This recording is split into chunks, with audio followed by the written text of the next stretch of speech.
Welcome to the Foundry, where leaders are forged daily. I'm your host, George Roberts.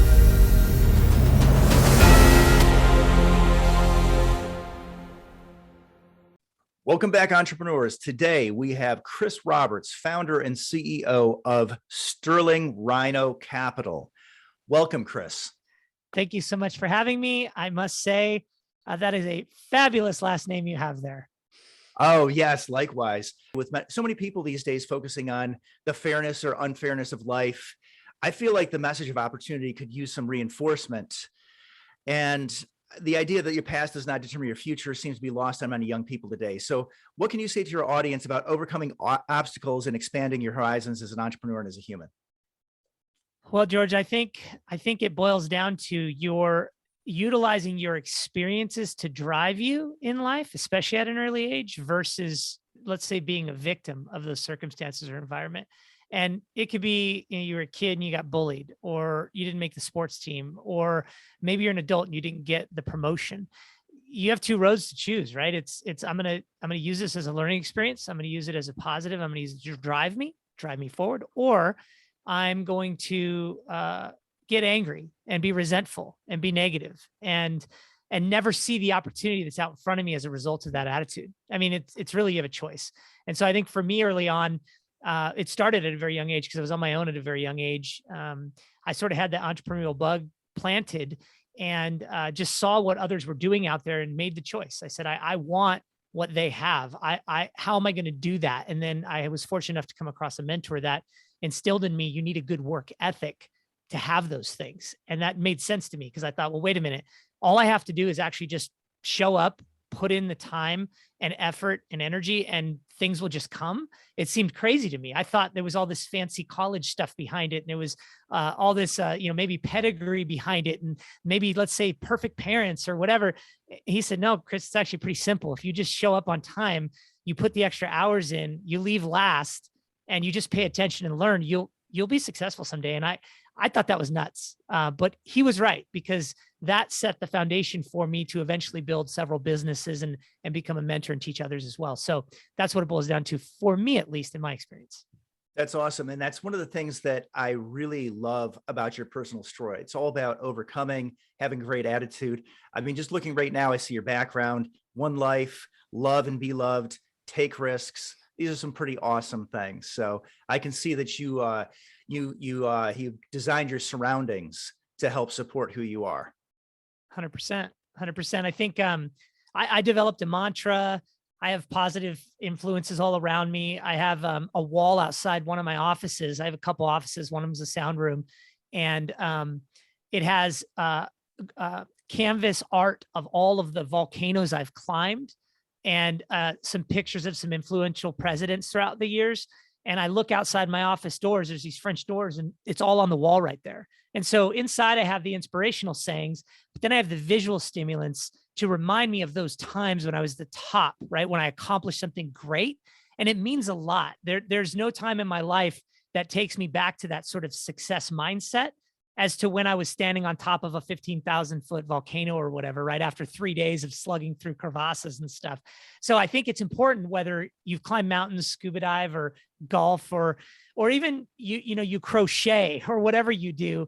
I think it's very important to find wins in your life, even if they're small wins, and then to identify those and celebrate those all the time so that you can use them as inspiration. Because some of us maybe didn't have an inspirational upbringing, right? We didn't have an inspirational life or influences around us. You need something to keep you on track. Absolutely. That's great. And let's expand the idea of obstacles that you faced and overcome. I see that you're a real estate investor since 2007. Maybe you have some advice for some of our younger or newer investors who haven't been through these market downturns. What are some of the things that you've learned? Wow, there is a lot in that question. First of all, I would say, back to my what I said earlier, which was the work ethic, right? You can overcome an awful lot of challenges and obstacles and even mistakes you make with a good work ethic. And I think oftentimes people will get into this space because they sign up for a mentor program, or they see something on an infomercial, or they read a book and they get all fired up because at the end of the day, money isn't everything. It sure makes life a little bit easier. But when you read those things and hear those things, you think, wow, I could do that. I could go buy a piece of property, or I could partner with people and buy buildings. And then you realize, well, wait a minute, I have, let's say, kids, or I have a full-time job, or I have other outside influences that take my attention away. But wait a minute. Can't I be a millionaire at 3 hours a week and reading the right books and stuff? No, you can't.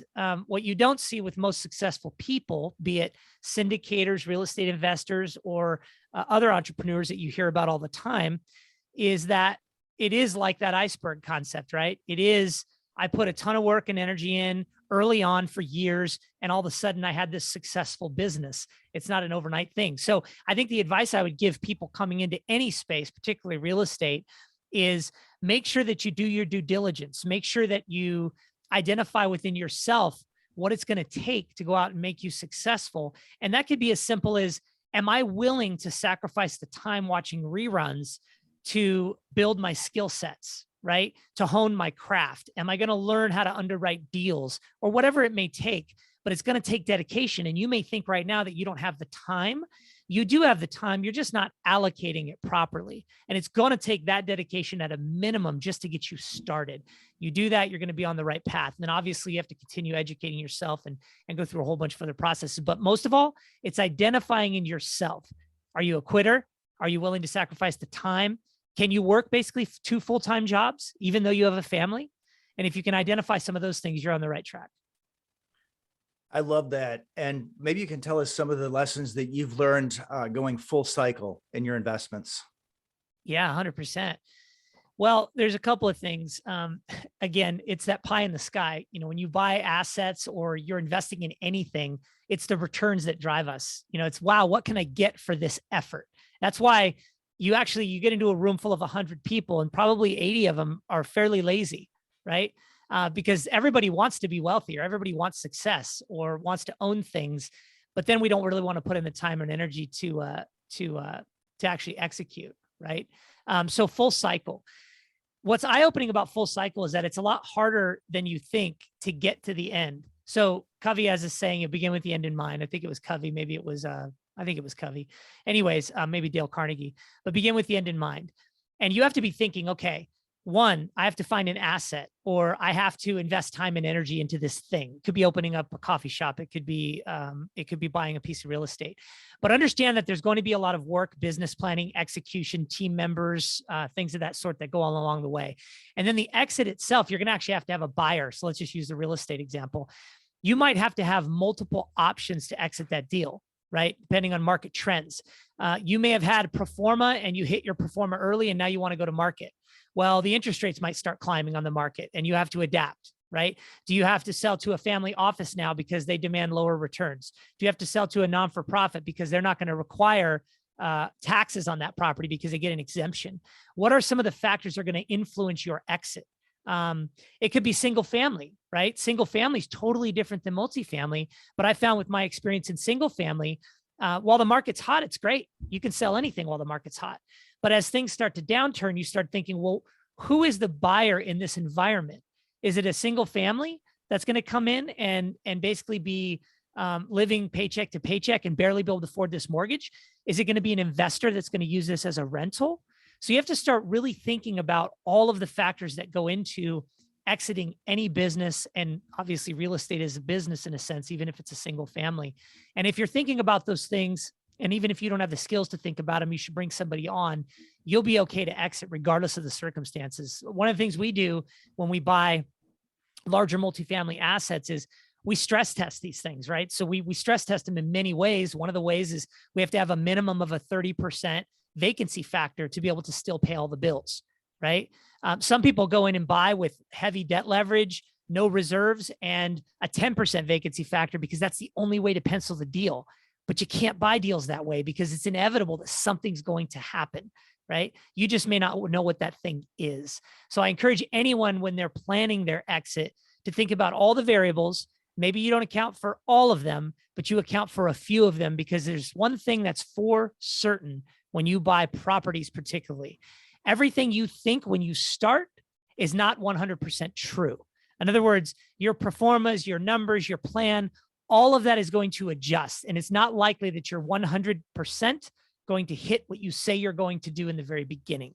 That's the nature of this business. The goal, though, is to outperform what you say you're going to do at the very least. So that's what I would say. I love that. Some sage advice. And real estate and syndication is by no means your first rodeo. Someone like you is really my ideal guest on the show because you're a serial entrepreneur. You're not just somebody who's done single family, made the merge to multifamily, but you've also had many other entrepreneurial ventures along the way. I believe, just to name a few, a software company and marketing as well. So maybe you could tell us about your favorite enterprise that you've started and some of the lessons you've learned. Absolutely. Thank you for the question. And I think, oftentimes you see people, and whatever you deem a level of success, let's say you have identified success as a certain amount of net worth or businesses or achievements, right? Everybody's definition of success is different. But let's say you identify the success as someone who has a business. I think for me, when I was building my businesses early on, it was about work ethic. It was about, okay, I'm going to go in, I'm going to try to outwork everybody, and hopefully an opportunity comes my way. And lo and behold, it did. So I got a job at a furniture store. I was selling products early on, 20 years old, and quickly climbed the ladder into management, and then realized, okay, I'm in management, but there's a ceiling here. So I realized I need to get into wholesale. How do I get into the wholesale side of things? So I started talking with other reps, figuring out how do I get out of the retail side and get into the wholesale side, because that's where it seemed like you could progress and grow wealth, right? On the sales side is great, but it would take me a long time to try to build wealth and freedom. I could make money. I was okay. I was secure. I had the cushy manager job. But in order for me to get to where I wanted to be, which quite honestly at that time had nothing to do with millions of dollars, it just had to do with growth, right? Progression. It was like I'm at a ceiling. I feel like I'm in a box and I want to get outside the box. So I resigned from my manager position to apply as an associate rep with one of the reps who used to drive in the Cadillacs and wear the suits and all that stuff and take the owners to lunch. And I thought, man, that's where it's at, right? Then I got an opportunity as sort of an apprentice, if you will, or an associate, and eventually got my own territory. And that's where things really started to escalate. So I learned a lot about marketing and business and running your own company as an independent sales rep. And really, I attribute not just my early mentors before that, but mostly the development of the people skills through that process of building a sales and marketing career. And what I mean by that is when you develop people skills, in other words, just communication skills, where you can have a conversation, you can understand people on the other side, and you can kind of win them over in your way of thinking. In other words, it's usually through just educating them, right? Like if I was sitting here talking about multifamily real estate for hours, eventually some people in that group would say, man, this guy's an expert in his field. I kind of want to be part of that world. Well, that's all selling is. You don't really sell. You just try to help people understand your way of thinking. And then the goal ultimately is to try to earn their business when you're done. And I took that mindset early on and developed a really good sales career. So we took our territory from somewhere around the $7 million range when I had my own territory, up to around the $30 million range, right? And we did that through building relationships, bringing on other lines, and diversifying the streams of income that were coming in as we were representing products. As a result of that, I would have customers ask me to do their marketing because they liked dealing with me and my team, and said, I don't like all these reps coming in with all this, cable TV and mailers and all this stuff. Would you be our marketing rep and just sort of be our liaison? So then there was another line of business through that, right? Yeah, absolutely. I'll start representing your marketing. And we developed a marketing company from that. And so really what it was, and this is what's funny about what I originally said, which was the work ethic piece, is through demonstrating that we were willing to put in the work and the time and the energy, we had other opportunities just started coming our way. And that created more streams of income. So the reason this is all relevant, building the sales and marketing career and the streams of income and the relationships, was that put me in a financial position to then figure out, well, now how do I make my money work for me? Which was the major shift, right? I worked my butt off generating revenue through 20-hour days and like 7 days a week for years and years and years. And now I'm developing all this income. Well, that's great. but you have to make your money work for you, right? Otherwise, it's kind of a waste of time because you have a tendency to start living up to your means and you start blowing money on fancy things and all of that. So I took that and started investing in stocks. I'll fast forward this a little. I found that I wasn't getting the type of returns that some of my friends were getting in real estate. I had a dinner actually with a friend, and he started identifying the benefits of rental properties. And that led me into the real estate business. And there's some other stories in between, but that was the catalyst for all of it was work ethic. Sales and marketing career taught me some people skills. Now I can communicate. I start making more money because I'm becoming a better communicator. I start diversifying into other streams of income. Those streams of income start getting invested into other opportunities that make me more money than how long it took me to earn that original income. And that's the key to financial freedom, in my opinion. Awesome story. Great, Thanks, man. great progression. So maybe take us through another progression. Tell us the origin story of Sterling Rhino Capital, and maybe so you took us up to the point of realizing that real estate was the way to go. Tell us what the name means to you. Yeah, it's funny. There's sometimes there's a lot behind the name, sometimes there's not. I had the Sterling Rhino name for another corporation that I had that I actually didn't use. I'd filed it and I liked it. It was sitting in this file. And the name itself started because I like rhinos and I thought Sterling was a fancy name, like, oh, Sterling, like, it's some sort of European name or something. And I thought, well, I like rhinos, and Sterling silver, gray rhino. It's kind of powerful and it's an endangered species. So it sparks the conversation, which I love. I actually it's funny, total random note for your listeners. I buy this chocolate and it supports endangered species. It's a dark chocolate that has a rhino on the wrapper and it supports rhinos. And I actually buy that chocolate in bulk. It's the only chocolate I eat. Love it. Anyways, it's really cool. And I bought it because I saw the rhino on it and I thought, well, that's cool. We're supporting rhinos and it's an endangered species and the chocolate's pretty good for you because it's like, I don't know, 75% cocoa or whatever. But the name came really from just kind of thinking through some things that I value, which is charity work. We do a lot of work with Feeding America and rhinos and animals. And I thought this would be kind of a fun way to build out a name. And we get a lot of questions, and I knew that I would get a lot of questions about the name. And I love that because it stimulates a conversation just like we had here. Right. I love it. And it is a great name. Maybe we can move on to real estate more directly or at a more fundamental level. Tell us about what markets you're investing in and why. Sure, absolutely. Well, with Sterling Rhino Capital, we focus primarily on the South. We have assets in Washington State, Virginia, Georgia, Texas. We're looking at some other markets, but the main focus was at the time, where can we find properties that make sense for us for our capital raise? And I would encourage anyone listening here, it can be very overwhelming when you first get into this space. I had a lot of business experience in single families, duplexes, property management. I had no problem with all that. And the scale did not scare me at all. I knew that we could execute, but we would be limited on the amount of capital we could raise. And I think a lot of people lose sight of that. They think I got to go find a deal. Well, that, in my opinion, is not necessarily true. I think you need to figure out how you can raise some money. And if you can figure out how to raise some money, then you can find deals, or you can partner with people on their deals, right?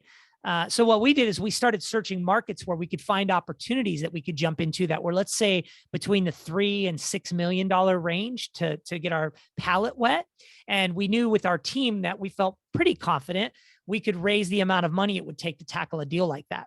And that's kind of what started us in that journey. And then one of our markets, we just happened to partner with a group that was in that market, and we came in and did some raise for them and developed the entire investor relations system. That was when we first started. And that's how we kind of springboarded into doing our first syndication. Our second syndication. So that's why we're in the South. The doors were a little more affordable. We could find opportunities that made sense for our capital raise. Now we're obviously doing bigger deals and whatnot as we've grown. But we also like it because it's a little more landlord friendly down there that we found, not just Georgia, but the South in general versus, let's say, Washington State, for example. And that's how we ended up there. So great. And I feel like a great acquisition often has a great story behind it. So could you tell us the story of one of your acquisitions, like how you found the deal, how you made the numbers work, and what you were able to do with the property? Yeah, absolutely. There are certain groups that will run deals in the same class of property, the same footprint, very predictable. And that's good, right? It's great. We found when we first started, we were trying to find deals that had a lot of meat on the bone, and they're a lot more challenging. Um, it's good to have a mix. Maybe sometimes you have a one-off that has a lot of value add, but you have experience in it, so you know you can execute the plan and give your investors the returns, because obviously the investors are number one, preserving their capital. But you can have potential upside that can far exceed what your conservative properties might return. And so we found that the value add space, heavy value add class C, was a space we loved being in. We're now starting to shift slightly into the B class, a little more stabilized, a little better income structure, especially for the environment we're probably going to be going into the next few years. But let's talk about one of those value add properties. Now we have one that's in the works right now. We're about to close. So I don't want to get into too much detail on that because I can't give you the final story, but it's a very unique deal, and I'll touch on it maybe after we're done with this first one. The first one, which was our most challenging, but will probably be one of our highest return opportunities, was a deal that was off market that had all manual documentation. So they didn't have any digital records, and it was an original builder, 35 years they owned the property, and had a lot of deferred maintenance. There was a death in the family. So the kids were brought in to help mom organize the sale of this property, and they didn't really have the patience. So it was really difficult. Took 11 months to negotiate that opportunity. We ended up getting agency debt on it, which was incredible because it was all manual and we had to certify every document every month. I can tell you there was many sleepless nights where my wife and I were up at night crunching rent rolls and analyzing data and making sure everything made sense and trying to find missing rents and analyzing leases. And I mean, it was really an amazing challenge, but it taught us a lot about how to get your fingernails dirty in a property that you literally have to build out everything to satisfy agency debt, which is hard to satisfy. And we did it. And if you fast forward, we've had that property for, remember, this took about a year just to negotiate getting it under contract and closed. We've had that property for about 15 months, 16 months now. And we've had off-market offers that exceed our 5-year pro forma by at least 30%, the offers. So this deal is going to be absolutely staggering once we go under contract. We are right now working through that process with several groups, and we're very excited because all of that work, I think I clocked at least 450 hours of my own personal time before we closed that deal. All that work for me and the team, I mentioned my wife and I, but there were several others that assisted. We'll see significant returns, and so will our investors as a result of grinding through that painful process.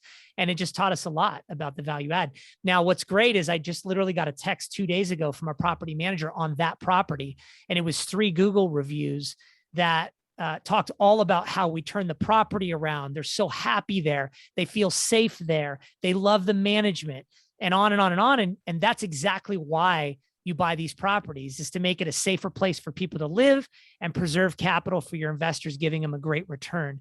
And so while there was a lot of work that went into that, it turned out really well. And we're really excited to be able to show our investors a return that exceeds what we promised, which is really cool. So, and there's a lot to this story, by the way. I'm just giving you the 30,000 foot view. That's awesome. So if I'm not mistaken, you are a first generation entrepreneur. So maybe you can tell us, who were some of your influences that allowed you to jump into this new lifestyle? Yeah, thank you for the question. I would say who stands out in my life is a person I actually dedicated my book to, which is Ron Norgan. And he is a CPA. I met him when I was 18 years old because I was on my own at a very young age. I was on my own at the age of 15, and I didn't really have the parental influences that were positive that you might normally see. Mom and dad did the best they could, but it was one of those things where I had to kind of figure things out. And I found a mentor in someone I worked for. He was a retired CPA. He taught me the value of spreadsheets and business plans and work ethic and all of that. He's the gentleman who told me, if you just show up and you work extra hours, and that set the foundation, that set the mindset. So he is definitely the most influential person. And it's because he led by example, which is what I do today now as a result. He got his fingernails dirty. He solved his own problems. He would replace sewer lines at the business we worked at when he didn't have to. He could have hired a plumber in 2 seconds. He could have paid cash for a Ferrari, but he wasn't that guy. And he taught me a lot about the value of $1 and just getting your fingernails dirty and hustling. And so I accredit him for sure to any success I have today, because he built the foundation in my character, not so much handed me money when I turned 18 or gave me a business or any of those little intangibles that we see out there that help people propel to success. He gave me something that, in my opinion, was invaluable, which was teaching me about good work ethic and building my character. That's amazing. And I want to say, you've been a leader in many different capacities over the years. Tell us, what's the most important leadership lesson that you've learned? I think, well, there's a few things, but I would say the number one thing is really lead by example, because there are a lot of people that say they want to be successful. There are a lot of people that want to be part of the team. There are a lot of people that say they can do a lot of things. That's the one thing I found in any of my businesses. There's a lot of miscommunication. There's a lot of posturing. There's a lot of egos. And the only way for you to earn the respect of your team or a seller or a broker or anyone for that matter is to lead by example and be the kind of person that you really want to work around, right? So for me, I answer my phone when people call. If I don't, I get right back to them. And it doesn't matter if it's 10 o'clock on a Saturday or 8 o'clock on a Sunday or 5 a.m. I'm dealing nationwide, worldwide with my investors and my partners. And I have to be there for them because they're looking at me for leadership. And so if you're leading with that sort of empathy, no ego, work ethic, people will say regularly, oh man, yeah, gosh, Chris works these crazy hours. Or, oh yeah, man, you can reach him at 4:30 in the morning. It's crazy. Do you ever sleep? I wear that stuff like a badge of honor because I know that they're recognizing that in their leader or their partner, I'm putting in the work. And as a result, everyone around you is going to want to put in that work, or they're going to bail, which is even better, right? We want the ones to bail that aren't going to put in the work. And so I think that's critically important as a leader, is to lead by example. Now, at some level, you move up above that and you don't have the time to work with all of the folks that are at the lower layers or even other layers, let's say, of your organization, but it doesn't matter. You still got to show up sometimes. You still got to inspire them, right? I think that's the number one characteristic, in my opinion. Great. And then can you provide our audience with some of the books that have helped to forge you as a leader and as an entrepreneur? Yeah. Again, this is more, philosophical, psychological, mindset, whatnot, but it would be The 7 Habits of Highly Effective People. And it would be How to Win Friends and Influence People, Stephen Covey and Dale Carnegie.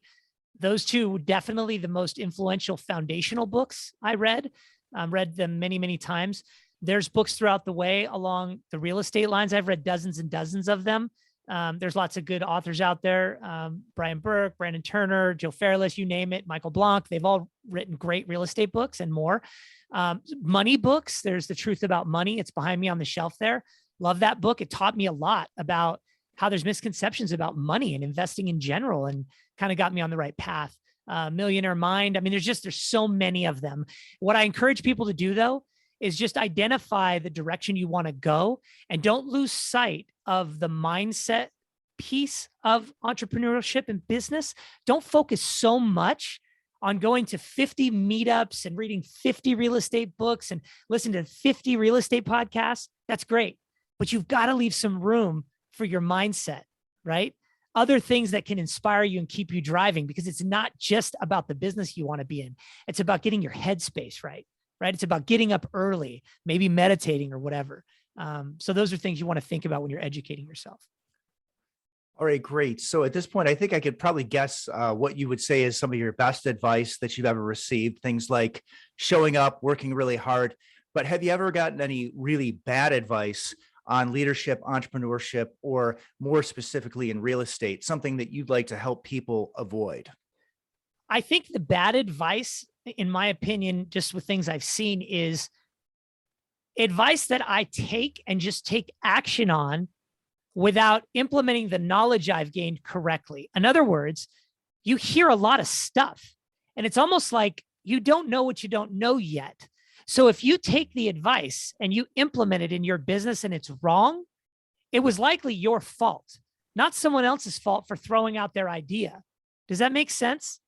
So what I mean by that is, I think the only bad advice I've had is sometimes I've jumped the gun early on in my career, maybe not even so much in real estate, and taken something someone told me because I looked at them as a peer or a mentor and thought, well, they must know because they're an expert, or they must know because they have so much conviction in their voice. That has to make sense.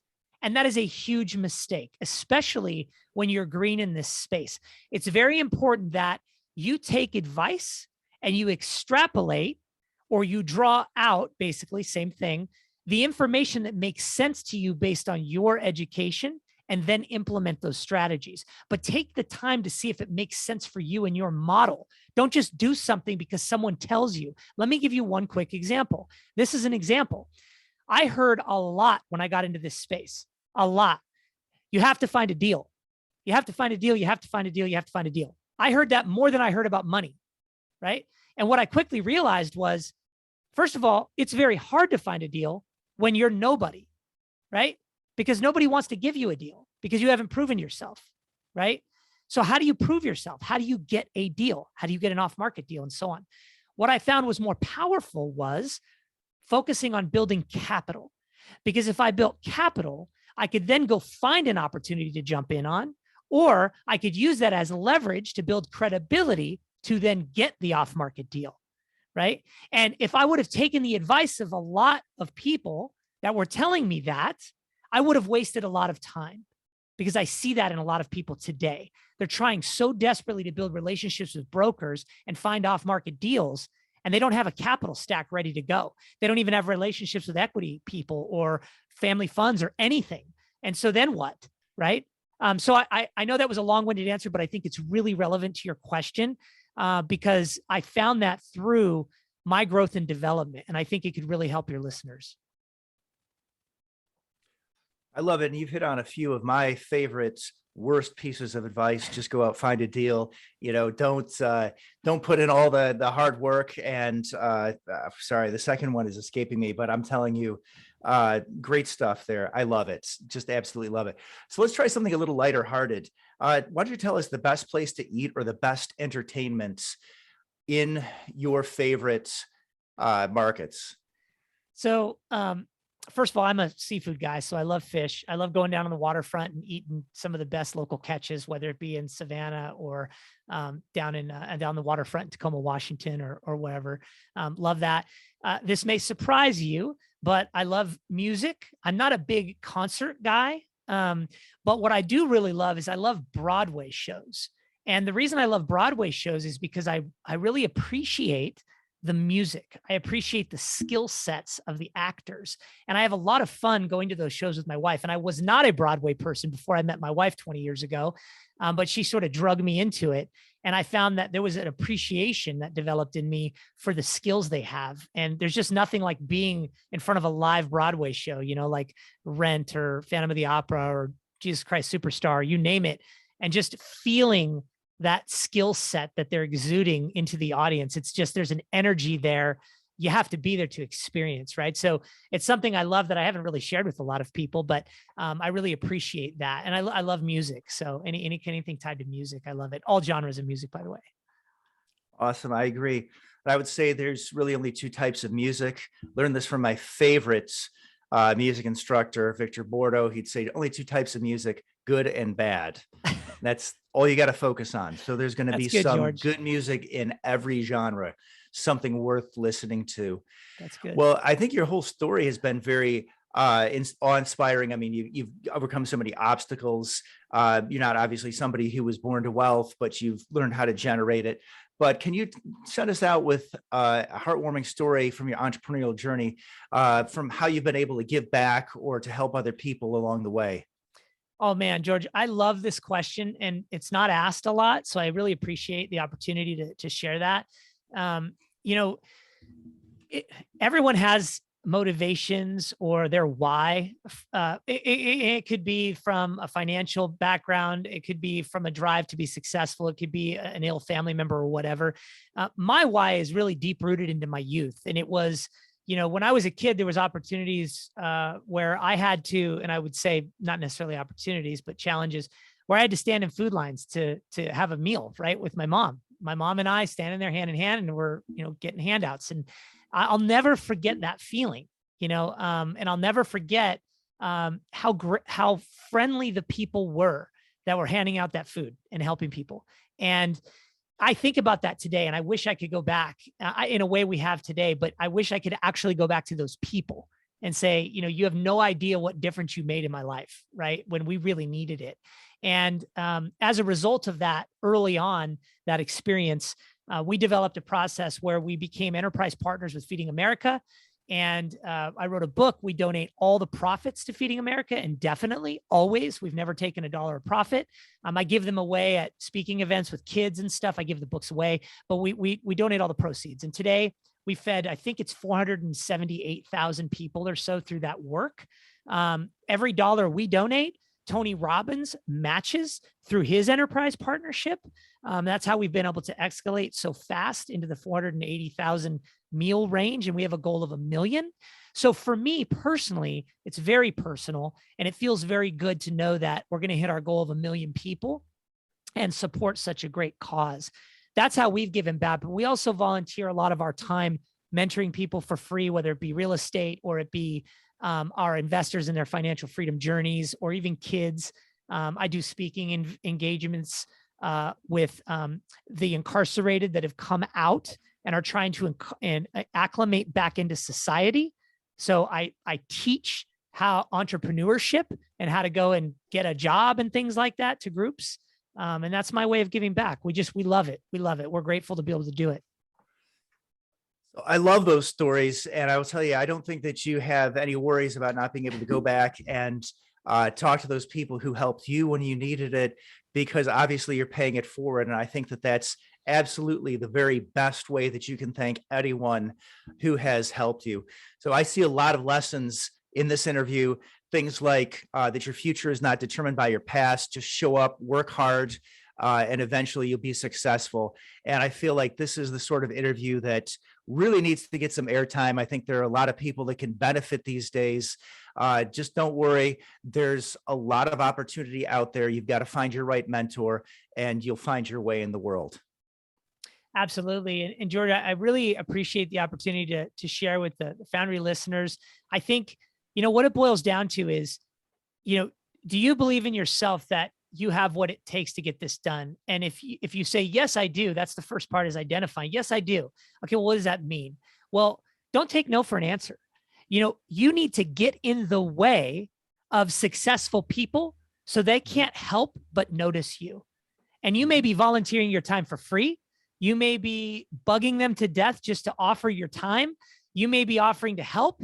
But if you're adding value to the world around you, value is going to find you in the way of helping you to achieve that success. Believe me, I did it. And I'm very grateful for the opportunities. I love it. Thank you so much, Chris. An amazing and inspiring interview. Thanks for coming onto the Foundry. That's awesome. Thanks, man.